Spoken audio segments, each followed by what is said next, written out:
Akala nung iba, basta-basta lang yung mga rider dyan. May mga dark secrets din yan. May mga nagsusugal din dyan. Kung mapapansin nyo sa mga gasoline station, may galit na rider dyan kasi naubos yung pera nila dun sa online gambling. Hindi na bago yan. Normal na sa community natin na kapag rush hour o hindi sila makakuha ng rider, nagbubook sila sa 3 apps ng sabay-sabay. Kung sino yung unang rider ang pumunta, yun yung sasakyan nila. Hindi nila kinakancel yung dalawang remaining. Mga minor scams, nangyayari talaga siya eh.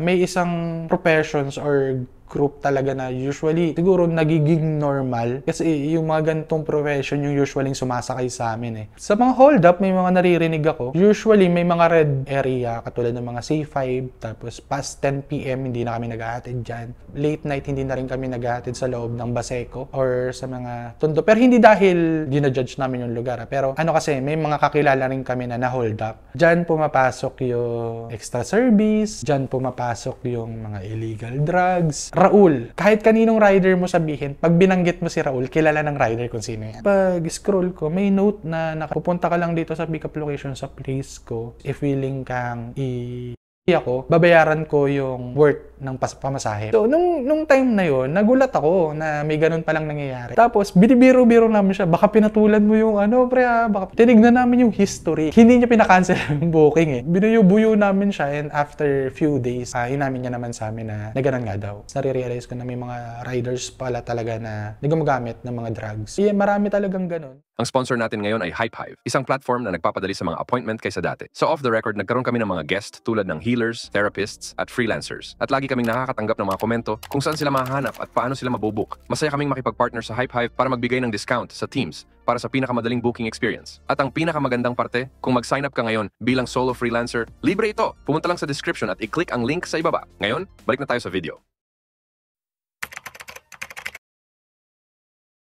Lagi nilang sinasabi na, uy, rider, kumikita yan ng 1,000 isang araw, wala pang 8 hours. Kumikita yan ng 1,500. Just to justify, totoo. Pero hindi siya ganun kadali. Kumikita nga ako ng ganyan ng ganito eh. Kaya dumaming rider kasi nagre-resign sila sa trabaho. Ano po kayo, nag-rider po kayo? Mga apps. May mga moments po ba kayo hindi niyo po makakalimutan? Yung mga sabihin natin nakakatawa kaya nakakatakot na experiences po niyo? Pagdating sa unforgettable moment, siguro common talaga. Kapag binanggit nyo sa mga rider, magtatawanan talaga kami. Kapag nakapagsakay kami ng pagod na tao, halimbawa pa uwi, and then marirealize na lang namin. Kasi pagbigay ng bayad, nagkakalikot pa kami ng phone.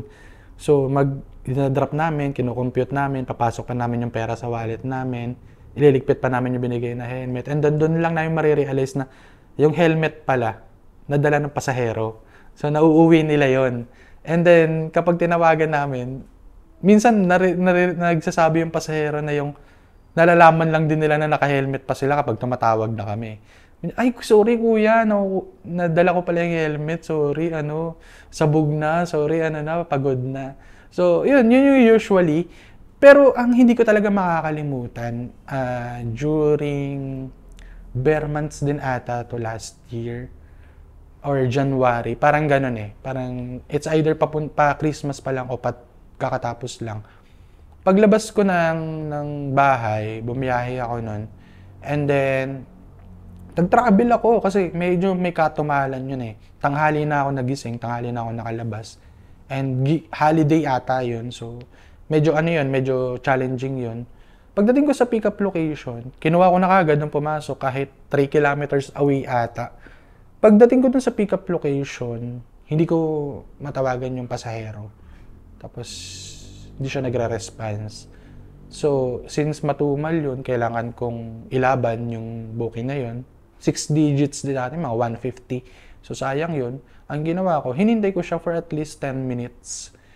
And then, hindi pa rin nagre-response. So, wala akong choice. Since yung may record kasi kami mga rider na acceptance rate, cancellation rate. Ang ginawa ko, for another 5 minutes, syempre yung process, tinawag ko sa admin. Kinancel nila, tiningin nila yung side ko. And medyo tako sa oras kasi after mga itawag sa admin, nagpapaano pa sila. Sir, okay lang ba pa? Survey. Kung na-solve natin yung problem, ganyan. So ikaw naman sa survey mo. So matotal, 15 to 20 minutes na yung nasayang sa akin. Plus, yung 3 kilometer na tinravel ko. Pag online ko ngayon, may pumasok na naman na booking, same, 3 digits. And then, since wala naman masyadong traffic no kasi holiday, ang nakakalungkot lang na mangyayari is hindi na naman makontak. Hindi na naman matawagan. And after nun, to make the story short, 5 consecutive. Ganun yung nangyari. And ang assumption ko lang din naman is last year, yun nga, yung third company kasi ng ride-hailing app is nag-boom talaga siya eh. Maraming mga advertising na mas mura sa kanila, mas madali makabook. Since mas maraming choice ang pasahero, nakakalungkot kasi normal na sa community natin na kapag rush hour o hindi sila makakuha ng rider, nagbubook sila sa 3 apps ng sabay-sabay. And kung sino yung unang rider ang pumunta, yun yung sasakyan nila. And unethically, hindi nila kinakancel yung dalawang remaining. Regardless kung may makita silang may mag-accept o hindi, basta pag off lang naman nila ng screen ng phone nila, yung apps gumagana pa rin naman eh. Naghahanap pa rin naman ng rider eh.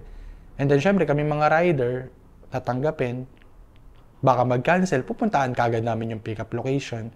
Pagdating doon, makikita ko yung isang rider, iba yung suot. Uy, sino pick up mo? Uy, ito rin pick up ko, ito rin pangalan. So, parang, yun ang nakakalungkot na hindi ko talaga makakalimutan yung ganung sistema na pagdating ko dun sa third ata o fourth pick-up location, nalaman ko pa yung nangyari dun sa guard pa. Sabi sa akin, nung guard after 10 minutes, lumapit sa akin, anong pangalan yan, sir? Tapos binanggit ko yung pangalan ng pasahero, ang sabi lang sa akin ng guard, ay, wala na. Na-pick up na yan ng isang rider, yung ano. So, in that sense, sobrang, nakakalungkot, nakaka-drain, nakaka-depress din eh. And, kasi, sa pagiging rider kasi talaga, yung mga ganyang unforgettable moments, kapag naapektuhan talaga yung emotional mo, naaapektuhan yung mood ng isang rider, and para kumita ka talaga, kailangan nasa mood ka lagi. Hindi lang naman yan yung uupo ka sa motorsiklo mo, kukuha ng pasahero, ihahatid mo. Tulad nga ng sabi ko, kailangan, in professional way din eh. Kung yung ganun yung nangyayari, ganun yung ginagawa nila sa mga rider, siguro naaapektuhan yung yung habit nila na, siyempre, 5 beses ka na-cancelan, 5 beses kang nag-travel papuntang pick-up location. Wala ka na sa mood na kumuha ng booking eh. And with that, siguro, mga oras yung bibilangin bago ka talaga makarecover, sa totoo lang eh. Maghahanap ka ng spot dyan, dadamdamin mo yung lungkot, mag-i-scroll ka, maglalabas ka ng sama ng loob sa kapwa mo rider, magagalit din yon, di ba? Kapag nagsabi ka, nagalit din yun, yung temper nyo, nagsama, tumataas lang eh. So, hindi siya basically nasusolve ka agad kapag nakakaramdam kami ng ganyan. And kapag nakakaramdam kami ng ganun, kapag nagre-refresh kami, lumilipas yung oras. 1 hour, 2 hours, saka lang kami mag-online. Eh yung 2 oras na tumagal na yun, na dapat kumita na kami ng at least 300, 400, lumipas lang. Nakatambay lang kami. Naapektuhan yung biyahe, naapektuhan din yung community. Na imbis na bumabiyahe kami, na-cater sana namin yung demand, na-cater sana namin yung mga stranded na pasahero, nahatid sana namin. Hindi eh. Hindi namin siya nahatid, hindi namin siya na-cater. Ang nangyayari, yung supply, bumaba, yung demand, mataas pa rin. So, siguro yun yung mga unforgettable moment ko pagdating doon, yung nakakalungkot na nakaka-depress at the same time na ganun yung ginagawa sa aming mga rider na siguro wala silang pakialam. Siguro yun nga yung siguro appropriate word, unethical yung ginagawa nila na ganun. Pero as I mentioned earlier, siguro pros and cons talaga siya nung trabaho na pinasok namin. Yung mga unforgettable na negative talaga, yung mga minor scams, nangyayari talaga siya eh. And may isang professions or group talaga na usually nasasaksihan ko talaga na siguro nagiging normal. Kasi yung mga ganitong profession yung usually sumasakay sa amin eh. Yung scam na ad tip or ad cash, usually nangyayari siya kapag as I mentioned, pagdating sa mga rush hour, hirap mag-book. So, ang fare mo lang doon sa sa application mo is, for example, 90 pesos lang. Pero hindi kukunin ng rider yan kasi for 90 pesos na worth, magtatagal kayo ng halos isang oras sa kalsada gawa ng traffic. Tapos ang pick up mo pa, Ortigas, Makati, San Juan, Green Hills, or mga ganyan. So, mahihirapan ka talaga mag-book. So, ang ginagawa nila, naglalagay sila ng note na, for example, add 50 po or doblehin ko na lang po yung fare. So, ikaw bilang rider, since ganun nga ang fare, kesa kumuha ka ng saktong fare o yung tamang fare lang, kukunin mo yung nag-note ng may tip. So, ikaw naman ngayon, good mood ka ngayon, diba? Uy, jackpot to. Tapos, pagdating dun sa drop-off location, na-ready niya na pala yung 90 pesos lang. Halos itupi niya pa nga yung 50 tsaka 220. Tapos, habang hinubad yung helmet, ikaw ngayon, nag-asikaso ka ng apps mo. Pagbigay ng helmet, bibigay yung bayad, tapos tatalikod na until you realize na ang binayad niya lang pala is 90 pesos lang.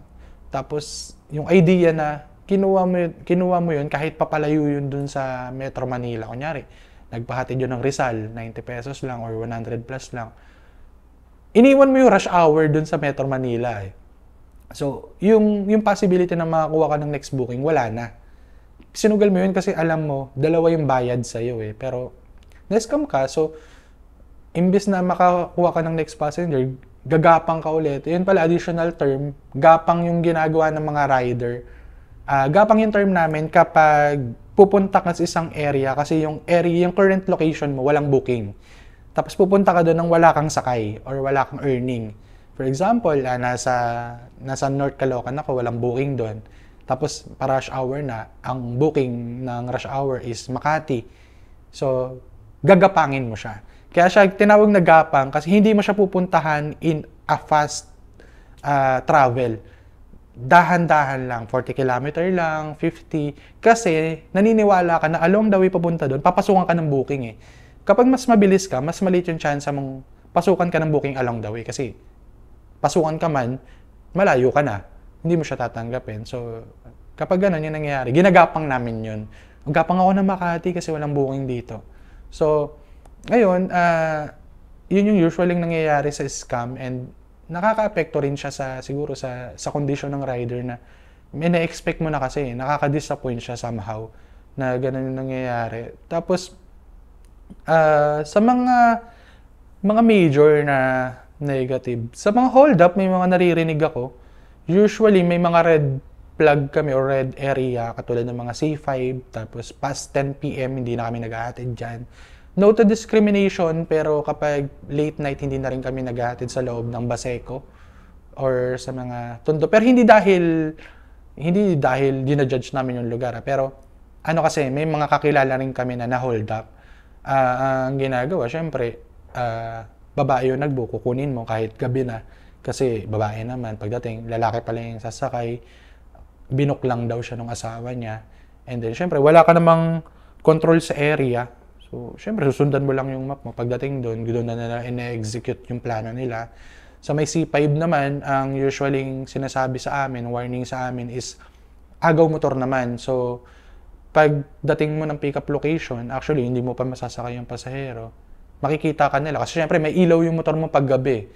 So, makikita nila, papasok ka na doon sa isang area.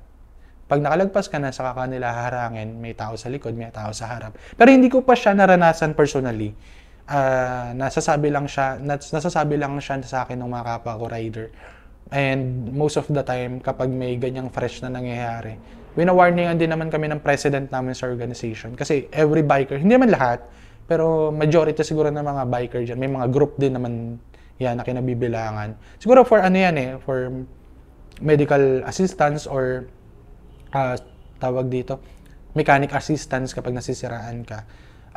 Yun, nag-warn naman, pero personally, hindi ko pa siya naranasan. Ang naranasan ko lang din talaga is yung kaibigan ko, matalik na kaibigan ko na isang ride-hailing app lang din, na nagmuntik lang. Nagsakay daw siya, katulad ng sabi ko, lalaki yung sinakay niya, tapos nung nandun na siya sa drop-off, pinapapasok pa daw siya dun sa eskinita. So, pasok daw siya, pamadaling araw na. Sabi niya, hindi sir, dito lang po. Pero yung feeling niya lang na parang ganun yung mangyayari, sabi niya na lang na, huwag niyo nang dagdagan yung bayad, sir, kung magkano lang nandyan kasi dito lang nakapin. Hindi, dadagdagan nga kita, titriplihin ko pa. Tapos, yun lang, nag-assumption lang siya na ganun yung mangyayari. Tapos, iniwan niya na lang nang wala siyang kinukuhang bayad. So, medyo kailangan mo kasing pag-isipan kung worth it pa ba na ilaban yun, na ganun yung mangyayari, tapos nawawalan ka naman ng motor, di ba? Tapos, recently, yung isang kaibigan ko na nakapagsakay siya ng isang lalaki, tapos binulungan lang siya nung along the way, sa may ano to Carriedo tough. May checkpoint kasi doon. Ang sabi lang sa kanya, naramdaman niya daw na parang aligaga yung pasahero niya. Tapos, sabi lang sa kanya na wag tigilan yung checkpoint. Nagkataon kasi, siguro may ano kasi kami, may anting-anting kaming mga rider na kapag naka-uniform kami, most of the time di talaga kami sinisita. Siguro dahil inconvenient din, may pasahero kami. Tapos most of the time na ORCR namin tsaka license, nasa compartment. So, imbes na pababain pa namin yung pasahero since kaya naman siguro nilang i-guarantee na legit rider to, naka-uniform, naka-helmet. Hindi na kami masyadong pinapara unless yung mga big na operation lang talaga, may tawag na karnap, ganyan. So, nung time na yun, aligaga yung pasahero niya. And then, ang sabi lang ng pasahero niya na wag daw itigil yung wag daw tumigil sa checkpoint. Nagkataon kasi na walang chine-checkpoint yung mga pulis. So, syempre, since wala naman silang chine-check ng mga documents, pinara yung tropa ko. Tapos, pagpara lang sa kanya, parang amba na tatalon daw yung pasahero. So, siguro, SOP siguro ng mga pulis, o siguro kasama naman sa training nila yun, na nakilala nila yung pasahero ng tropa ko na, siguro, suspicious siguro. Kaya, nung time na yun, humawak daw sa baril yung mga pulis, tapos pina-check lang yung gamit. Nag-resist. In that sense, siguro na-confirm nila na there's something bad. So, ang ginawa lang, chinek lang yung application ng tropa ko kung legit na rider. Chinek niya kung may booking talaga. And then, siguro naabala lang siya for half hour. Mga 30 minutes siguro. And then after nun, nung na-confirm naman na hindi siya affiliated doon sa pasahero niya, pinaalis na siya. Tapos, yung pasahero niya, ewan ko kung dinitain ata or something ganyan. Siguro, operation na nila yon kung ano naman ginawa nila. And then, sabi sa kanya ewan ko kung hepe nila yon, basta, official daw ng checkpoint, sabi dun, gusto mo, isakay mo ulit yung pasahero mo, tapos, hatid mo dun sa drop-off niya kasi ang sabi, may kikitain daw. Tapos, kapag na-drop mo na, senyas ka lang sa amin, lalabas kami ng mobile, arestuhin namin. Ang sabi daw ng tropa ko, sir, trabaho nyo rin, sir. Hindi ako asset, sir. Ayoko ma-involve sa ganyan. So, nag-refuse siya. Sabi niya, tama naman daw yun kung mag-agree. Kasi nga, for safety naman, para magawa ng mga pulis yung trabaho niya. Pero, siguro natakot na rin siya na ayaw niyang ma-involve sa any cases ng mga ganong bagay. So, tumanggi lang siya. Sabi niya lang, sir, maghahanap buhay na lang ako. Ayoko pong dumating sa point na ganun. Baka mamaya ako naman balikan. So, siguro yun yung mga major na memories or mga bad memories na Pero technically, hindi pa naman ako nakaranas personally. Mga kwento lang din ng mga friends ko yung napag-uusapan namin.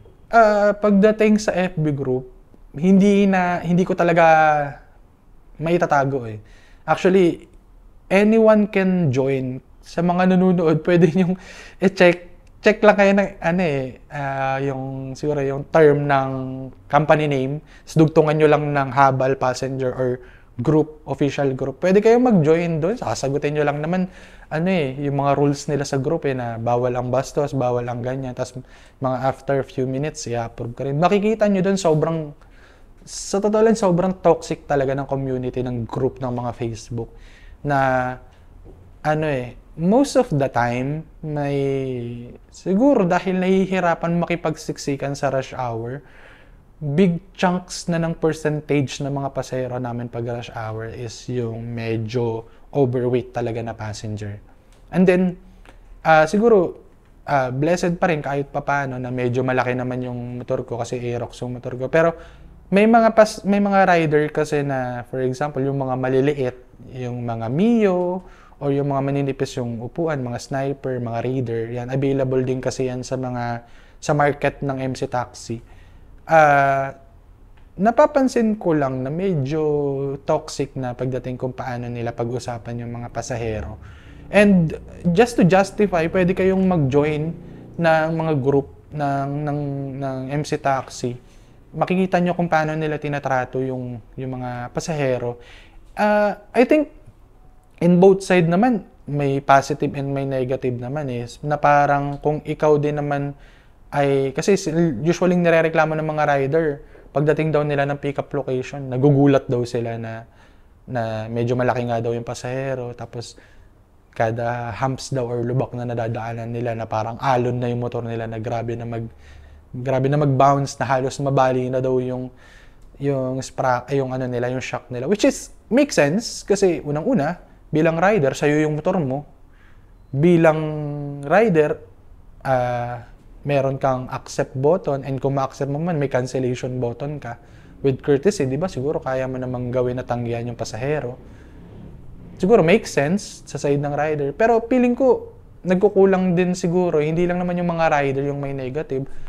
Siguro nagkukulang din yung passenger na bilang ikaw sa sarili mo. Siguro dapat marunong kang mag-assess ng sarili mo eh. Kung sa tingin mo 100 kilos mahigit ka na and gusto mo talagang i-push na mag-avail ng MC Taxi service, pwede ka naman siguro mag-note na malaking motor po sana kasi 100 plus kilos ako. So in that sense siguro mas magkakaroon siguro ng thin line na makakuha ka ng maliit na motor, di ba? So may time kasi na ganun. Siguro ano lang din, kapabayaan ng both sides na although ang mga rider naman din kasi wala naman kaming kakayahan mamili ng pasahero eh. Ganon din naman yung passenger, wala naman silang kakayahan na mamili ng motor. Ang sa amin lang, kapag nag-online kami, papasukan kami ng booking. So, kung ganon man ang mangyari, wala kaming idea. Ang unfair nga nun kasi pwedeng ang pasahero ilagay nila, hindi naman talaga nila real name. Tapos kapag sinuntok kami ng pasahero na yan, tapos bumaba na yan, sino sila? Wala naman din kaming proof. Kapag tinawag naman namin sa opisina, sasabihin na naman ng opisina, wala silang record kasi kahit bagong SIM card lang or existing SIM card, pwede ka mag-register sa apps. Ilalagay mo lang yung nickname mo. Unlike sa amin na ultimo NBI clearance, police clearance, barangay clearance, full name, driver's license ID, lahat naka-record yun sa kumpanya eh. So, in that sense, siguro give time sa mga pasahero natin na magbigay ng details sa mga rider kasi wala talaga kaming kakayahan na mamili ng pasahero eh. Wala kaming kakayahan na sinasabi ng iba na pagdating doon sa isang kumpanya, only ignore sila kaya ang usually sa kanila mga magagandang chicks lang. Hindi po, hindi kami talaga nakakapili. Minsan kahit naman Maria yung pangalan, pwede namang sumakay si Juan sa amin, sasabihin lang, binok lang siya ni Maria eh. So, yung logic ba na wala kaming control and anyone can book. Katulad nga na sinabi ko kanina na madalas kaming nape-fake book kasi gano'n naman talaga yan nangyayari. So, kung gusto mo talagang mag-avail, hindi ka mapigilan talaga na sa tingin mo, pang-grab na yung katawan mo pero gusto mo pa rin mag-MC Taxi. May mga available na motor talaga eh. May NMAX, may ADB, may Aerox, may PCX. Yung mga motor na yan, kaya talaga mag-accommodate yan eh. Para maintindihan din ng mga pasahero, may mga motor kasi na dalawa yung shock sa likod. May mga motor na isa lang din yung shock. So, kung gusto mo talagang mag-avail, siguro take time to note na ganito ka. Kasi marami rin naman akong kakilala na sila yung naghahatid talaga eh. Kahit ako, personally, ako yung naghahatid ng mga malalaking pasahero. Kasi ayokong magtunog na plastic, pero nagbibigay kasi ng tip eh. Sayang eh. So, siguro, bayad na lang sa consideration na binibigay namin sa kanila na give and take, di ba? Hahatid kita kahit tinatanggihan ka ng iba, tapos nagbibigay naman sila ng tip. So, yun siguro, medyo medyo toxic lang talaga kasi marami rin kasi talagang rider ang maikli ang pasensya. Since sabi ko nga, mahirap kasi kapag nasa labas ka. And I am very, very thankful during the pandemic, di ba, consider kaming isa sa mga bayani kasi during that time, bawal kami, lahat kami delivery. Bawal kasi magsakay ng tao noon eh. So, automatic lahat ng mga angkas joyride movement na nagkasakay, mga delivery rin kami nun eh. So, nung kinonsider kami na bayani, and I'm very, very appreciated during that time na in that sense, may ganong sistema. Pero, kung maikli yung pasensya ng mga rider, siguro maiintindihan naman ng mga tao. Pero nakakalungkot lang kasi in public, may resibo talaga eh. Makikita mo kung paano nila laitin yung pasahero, kung paano nila sabihin na eto pa, halimbawa, nung nakaraan, may kakilala ako na isang rider na sobrang laki daw, tapos konting galaw daw, gumigewang sila. Ang ginawa niya daw, nung stoplight na daw, since yung bahagya nung kalsada natatakpan ng tulay, sinilong niya daw doon, pero ang sinilong niya yung sarili niya lang. Yung kalahati ng motor, tirik sa araw. Sabi niya daw, hinihintay niya daw nga maluto para maging handa nila. So, in that sense, medyo nakakatawa siya, pero kung titignan mo, paano pag nabasa yun ng pasahero niya mismo? Paano pag na-realize, o kahit hindi yung pasahero niya, yung halos kapareho lang na pasahero niya na medyo overweight na, ay, sumasakay ako sa mga rider, ganun pala yung touring nila sa amin. Nakakalungkot lang kasi sa community namin, kapag may nasirang isa, sira kami lahat eh. Nung uminit yung issue nung holdapan sa rider, sobrang tumal namin nun. Guro ang nauuwi ko nun, 600 lang, malinis. Minsan wala pa kasi kailangan ko pang i-take yun na pang dinner namin ng mag-asawa. Tapos, yun lang, siguro mahirap din na nakontrolin yung ganong bagay. And I think, kung may discrimination sa bagay na yun, pwede kayong mag-join sa mga group. Consider nyo rin na kung may ganong runs yung mga rider, consider nyo rin na baka may magawa kayong paraan para hindi nyo ma-experience yung ganon. May mga nagaganap, may mga kwento po ba kayo parang chismis na hindi po alam ng karamihan sa mundo ng ganyan po mga rider? Mga hidden transactions po ba? Sa MC Taxi Rider, medyo magdidip pa tayo ng konti. May mga dyan, may mga dark secret dyan, may mga dark stories dyan. Dyan pumapasok yung extra service, dyan pumapasok yung mga illegal drugs, dyan pumapasok yung mga bagay na siguro out of the context, out of the booking, may mga ganong nangyayari. Pero nag-i-start yan, siguro katulad ng sabi ko, may mga, ang term kasi namin, Raul, kahit kaninong rider mo sabihin, pag binanggit mo si Raul, kilala ng rider kung sino yan. Yung Raul kasi, hindi yun yung baliw Ang Raul na term namin is, ano man proper term? A gay person. And hindi lang siya basta gay. Yun yung mga gay person na naghahanap ng extra service sa mga rider. Usually, kapag nakatanggap kami ng ganyang booking, na familiar ako nung mga 2022,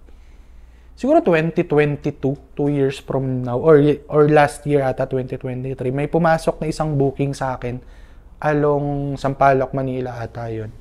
And then, natuwa ako kasi from Sampaloc to Tagaytay ata yun, or Dasmariñas, Cavite, and mga nasa 600 to 700. Sabi ko, uy, paggabi na, pwede na to. Kahit wala akong booking pabalik, sumunog man ako ng gasolina. Hindi naman ako na traffic. So, feeling ko worth it. Pag scroll ko, may note na nakalagay na pupunta ka lang dito sa pick-up location sa place ko. Tapos, if willing kang babayaran ko yung worth ng pamasahe, pero hindi mo na ako ihahatid. So, nung time na yun, nagulat ako na may ganun palang nangyayari. And I think, trippings lang siya sa umpisa. So, ang ginawa ko, in-screenshot ko yun, pero hindi ko siya in-accept in-screenshot ko yun, tapos sinend ko dun sa kakilala ko. Wala pa kasi akong group nun during that time. Ano pa lang ata ako nun. Ewan ko kung part-time rider pa lang ako nun. Pero nag-ride na ako nun. Ang sabi nung tropa ko, si Raul yan. Tapos, yun nga, syempre, hango din naman siya sa si Raulo. Pero, si Raul na kasi ang na-term. Kasi syempre, lalaking-lalaki pag Raul eh. So, madalas kasi yung mga gay na nagaganyan is, ang pinapangalan nila mga screen name ng mga babae. Usually, yung mga Alessandra, mga Cassandra, mga Stephanie, yung mga girly talaga. So, akala ko trippings lang nung una until one day this year, may isa akong kaibigan, ay hindi naman siya kaibigan, kabatian ko. Usually kasi nagtatagpo yung schedule kapag mga tanghalin tapat matumal na. Nagtatagpo kami doon sa meeting area o yung term na ginagamit namin, tambayan. Ayun, palipas, higa mo na sa motor, scroll. Nung una kaming magkita ng umaga, sobrang tumal nun. Sabado ata yun, linggo. Basta walang office day, weekends.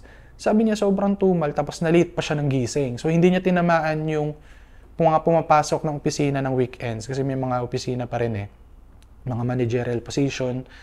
So, sabi namin, kami nakatatlo na kami. Yung isang tropa ko, 4 na. Ngayon naka-300 na. So, nililibre namin siya kasi isang biyahe pa lang ata siya. Tapos sabi niya, wala pa daw siya biyahe.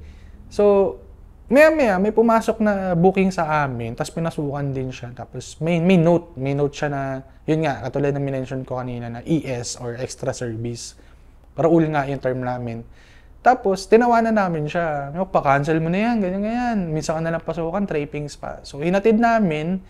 Along Santa Cruz lang kasi kami tumatambay noon. Hinatid namin, yung sa akin Malate lang, yung isang kaibigan ko papunta lang ng bungad ng Makati, parang Pasay ata yun. Tapos nakakuha ko ng booking pabalik, tapos yung isang tropa ko after 1 hour ata nakabalik din siya. So yung isang tropa ko na wala siyang kinita, nagulat na lang kami na nung magmemerienda kami, pagbukas na may dalawang 500 na nabuo na, 500 na buo. Tapos, binibiro-biro namin siya, baka pinatulan mo yung baka pinatulan mo So, una, deny niya pa.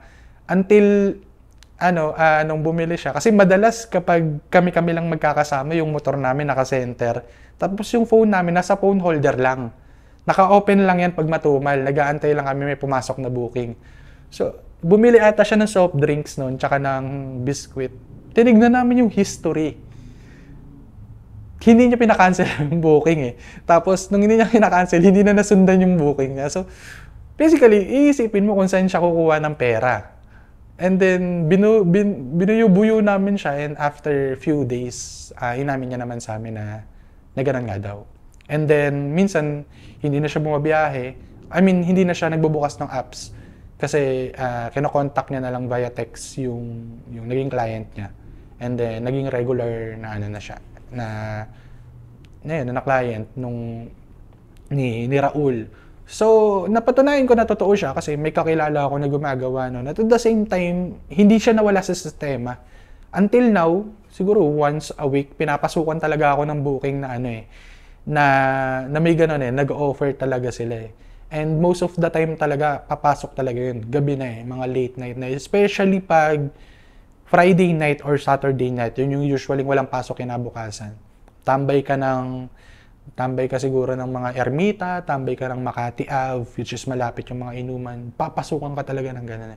And sa amin mga rider na medyo matagal na sa industry, normal na lang sa amin yun Normal na lang sa amin na may pumapasok ng ganun. And isa pa, yung sinabi ko kanina, nung time na na-CS yung partner ko, kailangan ko siyang alagaan or bantayan ng morning kasi yung ibang mga relatives namin is morning nasa opisina sila. Since ako resign na ako nun, nag-shifting kami, yung ibang relatives niya, gabi na available once na nag-out na sila. So, basically, ang ginawa ko ng adjustment, since nandun nga ako sa MC Taxi, hawak ko oras ko, nagpanggabi naman ako. So, gabi na lang ako available kasi umaga kami magkasama ng wife ko. Ang kalaban talaga pag gabi kasi walang traffic. Pasukan ka man ng booking, tuloy-tuloy yung booking. Antok, tapos bigla kang sisipain ng pagod. Siyempre, nakakapagod din naman mag-drive. 2-3 booking, tambay ka ulit. Kaya makikita nyo sa mga gasoline station, maraming rider ang hindi kaya yung antok Talagang umiidlip, napapagod. And then, nagkaroon ako ng tambayan along Makati lang din. Tapos, naging for a couple of months, consistent yung panggabi ko. Dahil under recover yung wife ko. And then, may lumapit sa akin na rider din siya pero hindi siya motorcycle taxi, hindi siya MC taxi rider. Ano siya courier. So, yun usually yung mga in-orderan natin ng pagkain o kaya delivery. And then, tinanong niya lang ako, ang term niya na ginamit is kung kukuha ba daw ako. So, since ang understanding ko during that time is baka may paluwagan sila or may loan since may ano na sila doon, may group na sila doon. Sakto naman kasi na may pinapanood akong, di ko matandaan kung flip top rap battle yata yun. Basta may pinapanood ako sa YouTube na parang nagkukot talaga ng attention ko. Na parang wag mo akong abalahin, ganyan. Tapos naka-earphone ako. So, ang sabi ko lang sa kanya, hindi boss, hindi Paps. Ganyan. Paps kasi yung tawagan ng mga rider. Ang reason nga pala, segue ko lang ulit yung mga terms namin. Kaya Paps kasi usually lahat ng mga rider is mga parent na, mga tatay. So, parang short term lang siya sa papa. Usually kasi papa yung kumakayod ng nagtatrabaho. So, papi, ganyan, pap, hanggang sa naging paps, yan, paps. So, generally, even ibang mga rider, kahit mga delivery or food rider, yan ay mga tawagan namin. So, going back, hindi ko siya pinansin. And then, few minutes, siguro mga 5 to 10 minutes, kasi kalagitnaan pa rin nung rap battle yung pinapanood ko sa YouTube. May kausap na siya na isang rider din, nakapareho ko yung uniform during that time. And then, hindi ko marinig usapan nila eh. So, to be honest, na-curious talaga ako and then naghinala ako. So, naghubad talaga ako ng earphone. Tapos, tinignan ko lang din siya. And I find yung environment na parang normal lang sa kanila yung nangyayari. So, siguro yung assumption ko lang doon is baka nagbebenta ng drugs. Pero hindi ko na siya masyadong pinansin. And then, kinabukasan, same area. Pagpunta ko dun sa area, nakita ko ulit yun, yung rider na yun. Hindi na naman siya, naka-uniform na naman siya, pero hindi siya MC Taxi. Tapos, inalok na. Pero ako, nilagpasan niya na ako. Siguro during that time, na-realize niya na hindi talaga ako kasama. Or hindi talaga ako dun kasama sa binibigyan niya. So, yung time na yun, dalawang rider naman ang unang nag-approach sa kanya. Hindi siya katulad yesterday na siya yung nag-approach. And then, ang binibigay nilang pera, hindi lang basta hundreds eh. May nakita ako na nagbigay ng 500. And then afterwards, parang doon ko na-feel na parang ilag yung ginagawa nila. As much as possible dun sa madilim na part. And then, doon ko na-realize na after few nights, nare-realize ko na may mga riders pala talaga na gumagamit ng mga drugs. And the reason is hindi ko naman matatanggi na kapag kailangan mo talagang kumayod at panggabi ka, kapag nagpanggabi ka kasi, hindi talaga sasapat na yung whole night lang na ibabiyahe mo. Yun lang ang masusustain nun yung kailangan mong kita. Hindi talaga eh. Kasi pag bumiyahe ka ng gabi, kailangan mo rin tamaan yung rush hour ng umaga, yung mga papasok na. And ang hirap nun. Kumbaga, ang hirap ng bumabiyahe ka ng gabi, tapos i-maintain mo yung sarili mong gising hanggang maantay mo yung umaga para salubungin mo yung rush hour ng mga papasok. So, siguro hindi ko sila masisi kung bakit ganun yung ginagawa nila para siguro ma-stay na gising sila para siguro na dilat na dilat pa rin naman sila. Kasi may time din na may mga rider din naman kasi na kapag kumita na nambuyo ng ibang rider, nagre-red horse eh. Or nagbi-beer sila eh. Bumibili sila, tapos doon na mismo sa area na yon, patago na lang, binubuksan lang yung top box, doon lang nilalapag. Tapos hawak lang nila yung mga chichira, umiinom sila. Ang nakakalungkot lang doon, okay lang saan yung ginagawa nila, kumita na sila. Nakakalungkot, kapag tapos nila na makaisang bote, dalawang bote, nagsusuot ulit ang helmet, nagmamas kasi para hindi maamoy, bumabiyahe pa ulit sila eh. Mas nakakatakot yun kasi prone ka sa antok kapag kapag nakainom ka ng alak eh. Siguro nangihinayang sila, kumita na sila, tapos yung kinita nila, pinambili lang nila ng alak para may pera ulit sila. Kaya babiyahe ulit sila. Minsan kasi may time na kapag lasing ka o kaya may amats ka ng alak, mas mas energetic ka eh. So siguro same procedure ng tinitake nila na illegal drugs na gising na gising ka, hyper na hyper ka. Nakakalungkot lang is nagsasuffer yung possible na safety ng mga pasahero na sasakay nila without knowing na yung pasahero na sasakay sa'yo is kala niya safe siya. without knowing na yung pasero sasakay sa'yo is hindi ka pala nasa good condition. Hiram lang pala yung energy na meron kayo kasi hindi lang naman basta parcel yung sakay namin eh. Tao rin naman yun eh. May taong binubuhay, may tao rin naman na umaasa sa kanila, may tao rin na dinadagdagan yung credentials nila kaya sila nagsisipag. So, may mga dark secrets talaga na akala ng iba, basta-basta lang yung mga rider dyan. May mga dark secrets din yan. May mga nagsusugal din dyan. Mapapansin nyo sa mga gasoline station, may galit na rider dyan kasi naubos yung pera nila dun sa online gambling. Hindi na bago yan. Pwede yung silipin yan, yung mga rider na sa gilid. Although privacy naman nila yun, pero since nasa public road naman sila and service provider naman kami, may mga ganun talaga. May mga ganun na pagkumita. Nagsusugal talaga sila eh. And kadalasan yung mga may init na ulo, yun yung mga naubos yung kinita sa sugal eh. So marami talagang ganun na nangyayari. Yun yung mga dark secrets ng MC Taxi. And I think yung hawak namin yung oras namin, yun yung pinaka main disadvantage kung bakit nangyayari yung mga ganyan sa industry.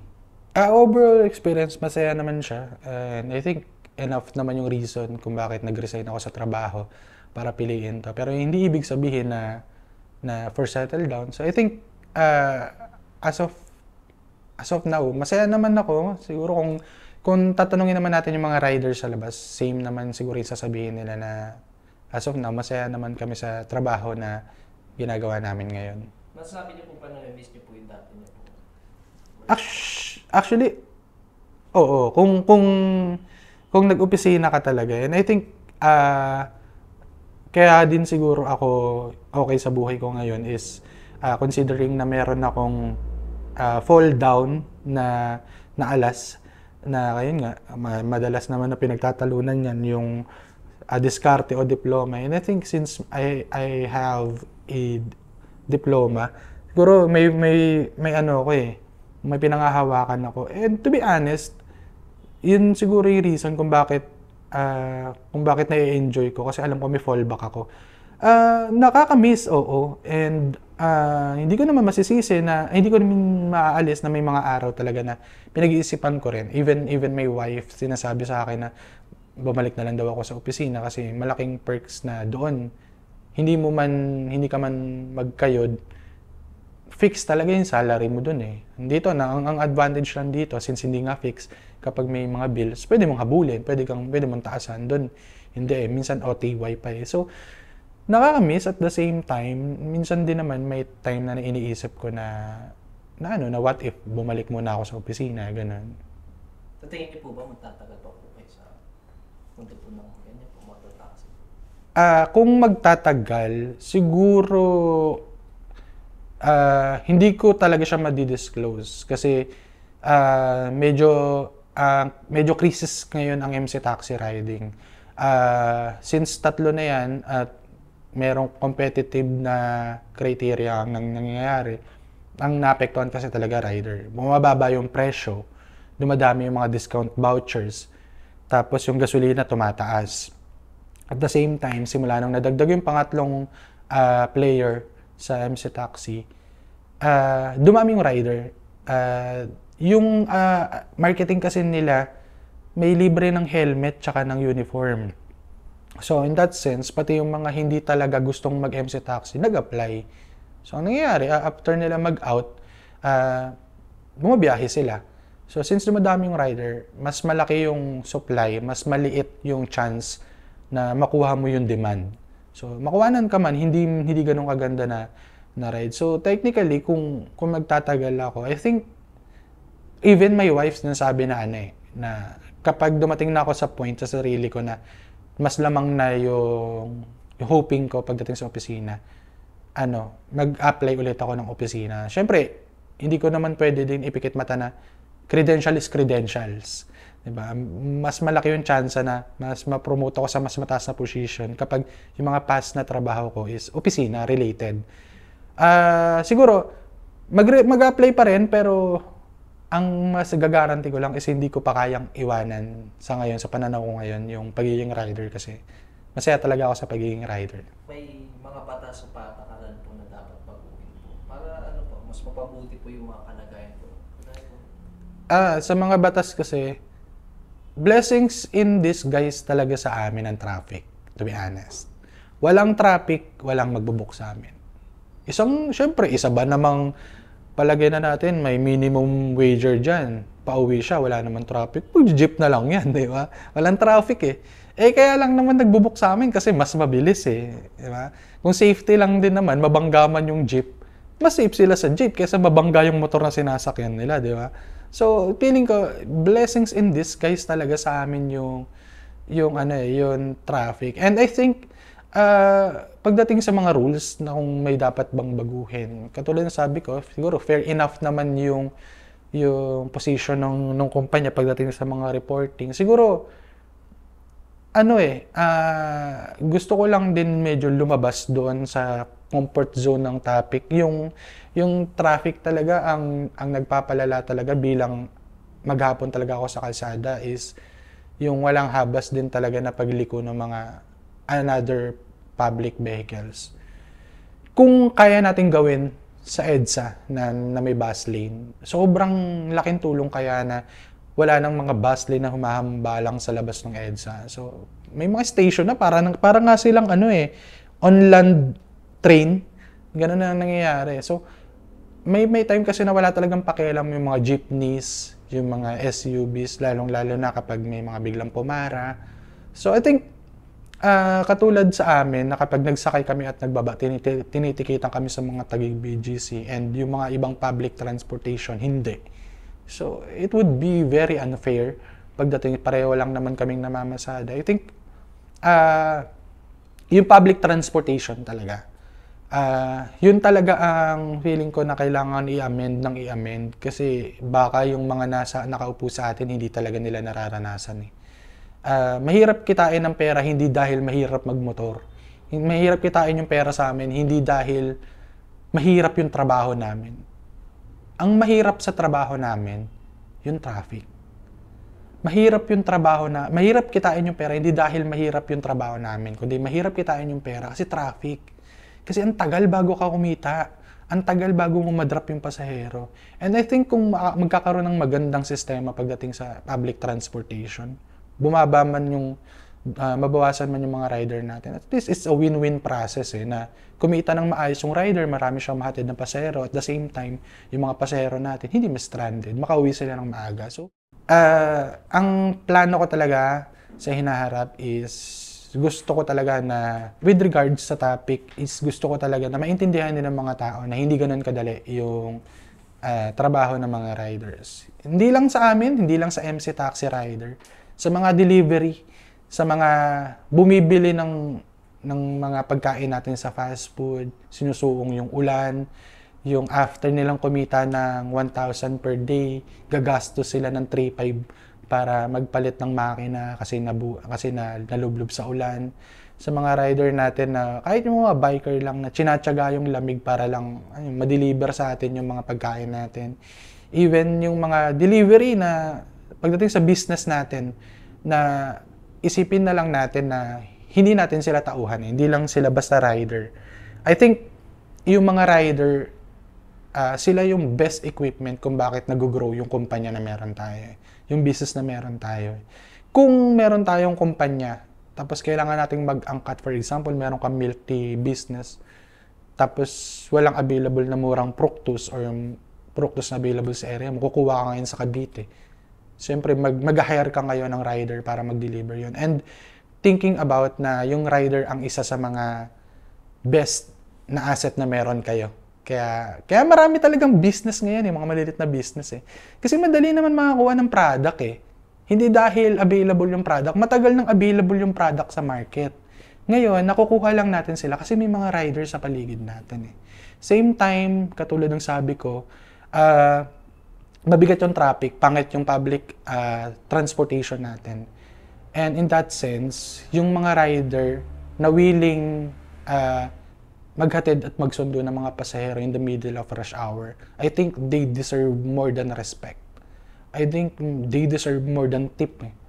Siguro, they deserve appreciation. Yung katulad ng sinabi ko kanina na sobrang na-down ako. Kasi 5 consecutive booking na-depress ako, nalungkot ako. Katumbas nun isang appreciation. One time, share ko lang din na may pasahero ako na hindi siya nagbigay ng tip. Tapos pagbaba niya lang, sabi niya lang maraming salamat daw kasi hindi niya daw alam kung paano siya makaka-attend sa interview niya kung wala daw na rider na katulad ko. In that sense, yung thought pa lang na nakatulong ako doon. Although binayaran ako, in-avail yung service ko, pero since ako yung naging equipment para matulungan siya, I think it's more than a tip. And mas gumaganda yon, nakakatulong kasi kung bakit nagiging may initin yung ulo natin sa traffic. Kasi nga, ayun, pangit yung sistema natin. Hindi natin ina-appreciate yung kapwa natin. Pero pag once na matutunan natin i-appreciate yung mga tao sa paligid natin, regardless kung anong profession nila, mas gumaganda yung mood natin. And message ko lang, especially sa mga gustong mag-apply, kasi walang katapusan kasi na application ang MC Taxi Rider. Wag na kung hindi nyo passion. Hindi dahil dinidiscourage ko kayo, kasi business matter to. Para mas maintindihan natin ang lahat ng lubos, yung mga sumasakay na pasahero, it's a demand. And yung mga rider, it's a supply. Pag mas marami kasing mga rider, yung demand, hindi napupunta sa mga full-time na rider. For example, galing ka lang ng opisina, kukuha ka lang ng pasahero pa uwi para lang may panggas ka. Naiintindihan ko. It's actually a practical thing. Kaso, yung imbes na magandang biyahe na yun, nabigay sana sa full-time na rider, na yun talaga yung professions niya, yun talaga yung career niya. Hindi na na-cater ng mga original na rider. Kasi may mga part-time na rider na nagki-cater nun. And in that sense, nababawasan yung kita nila eh. Mas may time na ubos na yung pasahero kasi hindi ma-cater ng mga legit rider. So I think mahirap talaga siya, and kung gusto nyo talagang mag-apply, pag-isipan nyo ng maigi. And isipin nyo na kung gaano kayo ka-passionate sa papasukin yung trabaho. Kasi ang pinakamahirap na kalaban pag nandiyan ka na sa sitwasyon na yan, pag nag-full-time ka, is yung regret. Yun yung pinaka-negative na aaway sa'yo. Kasi pag may regret na, sarili mo na yung kalaban mo. Hindi na yung mga tao sa paligid mo. And sa mga passenger, yun lang naman. Siguro, I think, we are happy to serve pagdating sa mga passenger, pero we are very happy kung end of the day, nag-a-appreciatean tayo. So, maraming salamat din kasi ina-avail niyo yung service namin, and thank you pa rin kasi sa pamagitan namin, nakakasama niyo yung pamilya niyo on time. So, nakakauwi kayo on time. So, yun, in that sense, yun lang naman yung message ko sa mga tao.